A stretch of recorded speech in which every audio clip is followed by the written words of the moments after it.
табысты және табыссыз қауымдар.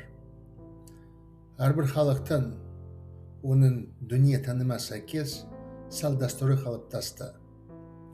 Тұрақты немесе көшпенді адамдардың қауымы айрықша мәдениеттің дамып шығарды. Үлкен қауымда тұратын адамдар өздердің мекенін, жерін, қоршаған ортасын атамекен деген сөзімен білдіреді. Атамекен орасан немесе кешкі болар екен. Атамекеннің өлшемі бірнеше себепке байланысты. Олардың бәрі тарихы, географикалық саясы себептеріне қатысты.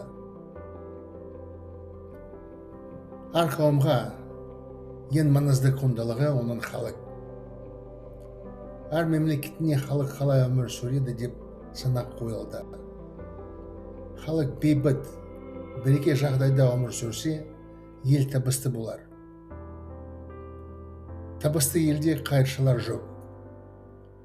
Қайыршылар болса, оларға жомарт садақа және көмек көрсетіліп, олар кедейліктен шығады.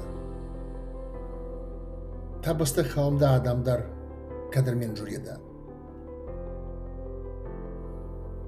Керісінше, табыссыз елдеріне адамдар қайғы қасіретке ұшырап, қолайсыз жағдайда өмір сүреді.